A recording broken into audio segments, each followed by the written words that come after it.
The smell of fresh coffee hit me like a warning. That is how I discovered the new janitor was actually the CEO's heir sent to test who was kind. I was wiping tables in the small café when a young man in a plain grey uniform entered, carrying a mop and a quiet smile. He asked, "Can I help you?" But his eyes searched the room, as if looking for something hidden. I felt a sudden chill. Who is this stranger? Suddenly, the owner, Mr. Karim, whispered to a waiter, "He is not a janitor. He is my son, disguised, testing us." The secret spread like steam. My heart raced because I had seen the man give a free pastry to a poor child just minutes before. I wondered if his kindness was real or a test. I could not ignore the feeling that I was being watched, and that my small acts might decide a future I never imagined. The cafe door slammed, and a loud crash echoed. Someone had dropped a plate, and the janitor rushed to clean it, his face calm but his mind hidden. I asked, "Why are you really here?" He answered, "To see if people care for each other, not for money." The question hung in the air, and I felt the weight of a secret that could change everything. My name is Layla and I work as a server in this busy cafe near the market. Every day I greet customers, take orders, and smile even when I am tired. The new janitor, whose name was Amir, moved quietly behind the counter. He never spoke much, but he always helped when a cup fell or a table needed wiping. One afternoon a rich businessman entered, demanding the best seat and the most expensive menu. He shouted, "I want the chef's special, and I need it fast." I felt nervous, but I remembered my training. I told him, "Please wait, sir, I will bring it soon." Amir watched me. After the order, the businessman left a huge tip, but he also left a note on the table. "Kindness is rare. Remember this." I showed the note to Mr. Karim. He smiled and said, "You see, Amir is watching us. He wants to see if we treat every guest with respect, even the rude ones." Later that night, I went home and thought about the note. I remembered a flashback from 2 years ago, when I was a child in a tiny kitchen with my mother. She taught me to say please and thank you to every guest, no matter how small. That memory gave me courage. The next morning, a homeless woman entered, shivering, and asked for a cup of water. I offered her a warm tea and a slice of bread.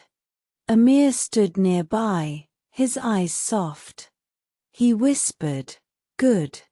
This is what matters." I felt a warm glow inside.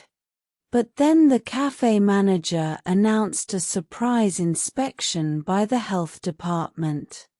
Everyone panicked, fearing the worst. Amir stepped forward, took the clipboard, and began checking each table with a calm voice. He said, "We must keep everything clean for our guests." The tension rose, and I wondered if my kindness would be enough to pass the test. The inspector arrived, looking stern. He asked, "Do you have proper sanitation records?" I answered, "Yes, we keep everything clean every day." Amir handed him a clean report. The inspector nodded, but then he pointed to a spilled coffee near the window. I felt my heart drop. Amir quickly cleaned it, and the inspector smiled, saying, "Good job." The day ended with applause from the staff. I realized that every small act of kindness was being watched, and that my future might depend on it. The next week, a strange feeling came over me. I felt as if I had lived this day before. While I was wiping a table, I heard a soft voice say, "Remember the first time you helped a stranger?" I turned, but no one was there. I shook my head and continued. Later, Amir invited me to the back room. He closed the door and said, "Layla, I need to show you something." He opened a hidden drawer and pulled out an old photograph. In the picture, a young girl looked exactly like me, sitting at the same table I was now cleaning. The caption read, "Café Opening, 1998. I felt a cold shiver. Amir explained, "My father built this cafe for his workers. He wanted to test kindness for generations. Every 10 years, he sends a disguised heir to watch. This is the second loop." I was confused. "Why me?" I asked. He smiled, "Because you have the same heart as the girl in the photo. Your mother worked here when she was young. She taught you kindness without knowing the test." A flashback hit me. I remembered my mother, a young woman with a bright smile, serving coffee to a soldier who had lost his way. She gave him a warm drink and a listening ear. That soldier later became a successful businessman and helped many families. I realized the cafe was more than a place to eat. It was a place of destiny. Amir then showed me a small diary hidden under the floorboards. It belonged to my mother. In the diary, she wrote, "If my child ever faces a test, I hope they will be brave and kind." I felt tears rise. The time loop was not just a story, it was my family's legacy. Suddenly, the cafe door burst open. A group of angry customers entered, shouting about a missing dessert. They claimed the chef had stolen their money. The manager panicked. Amir stepped forward, his voice firm, "We will solve this together." He asked the chef, "Did you take the money?" The chef shook his head, "No, but I lost the dessert." Amir looked at me, "Layla, you know the kitchen well. Can you find the missing cake?" I ran to the kitchen, remembering the hidden pantry behind the fridge. I opened it and found a small box with the missing chocolate cake, untouched. I brought it to the angry group. Their faces changed from anger to surprise. They thanked us, and the manager gave a big tip to the staff. Amir smiled, "Your kindness saved us again." The day ended with a soft rain outside, and I felt the loop closing. I wondered if the next test would be even harder. That night, after the cafe closed, Amir asked me to stay.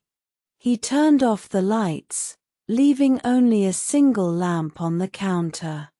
"Layla, you have passed many tests," he said, "but the final test is about forgiveness." He pulled out a small envelope and placed it on the table. Inside was a letter addressed to me, written in my mother's handwriting. It read, "My dear child, if you read this, you have shown true kindness. I was once the janitor in this cafe, testing my own future. The man you thought was the CEO is actually my brother, and he will soon return to claim the cafe. You must decide if you will keep it for the people or give it to him. I felt my heart pound. Amir continued, Your uncle, the CEO, will arrive tomorrow. He will offer you a large sum to sell the café. He wants the land for a hotel. He believes kindness is weakness. You must choose. I remembered the flashback of my mother's smile, the many times she helped strangers. I realized the café was a gift to the community. The next morning, the CEO arrived in a sleek black car. He was a tall man with sharp eyes, wearing a crisp suit. He greeted me, Layla, I am your uncle, Mr. Karim. I have heard about your hard work. I will buy this place for $10 million. I felt a cold wind. I looked at Amir, who nodded silently. I took a deep breath and said, Thank you, uncle, but this cafe belongs to the people. It is more than money. He laughed. You are naive. You will lose everything. Suddenly, the cafe's old clock struck 12, and the room seemed to freeze. A soft voice echoed, Kindness is the true wealth. The clock's chime opened a secret door behind the counter. Inside was a small vault with a golden key. Amir handed it to me. This key opens the ownership papers. They belong to the workers, not to a single owner. I turned to the CEO. You can keep your hotel, but this cafe will stay open for all. He stared, his face turning pale. He tried to argue, but the staff gathered, holding hands, chanting, We keep this place. The CEO realized he could not force them. He left the cafe, his car disappearing in the rain. Amir smiled. You have broken the cycle. The secret is safe, and kindness wins. The cafe filled with applause, and I felt tears of joy. The secret identity of the janitor was now known, but the lesson stayed. True power lies in caring for others. The cafe stayed open, and the community celebrated. People came from nearby streets, bringing fresh fruit and stories. Amir revealed that he was indeed the CEO's son, but he chose to work as a janitor to learn humility. He said, I wanted to see if kindness still exists. You proved it, Layla. I thanked him and promised to keep the cafe a place of love and respect. The lesson I learned is simple. Small acts of kindness can change a whole world, even when hidden eyes watch. When we help others without expecting reward, we build a future that protects us all. This story shows that honesty, compassion, and courage are the real treasures.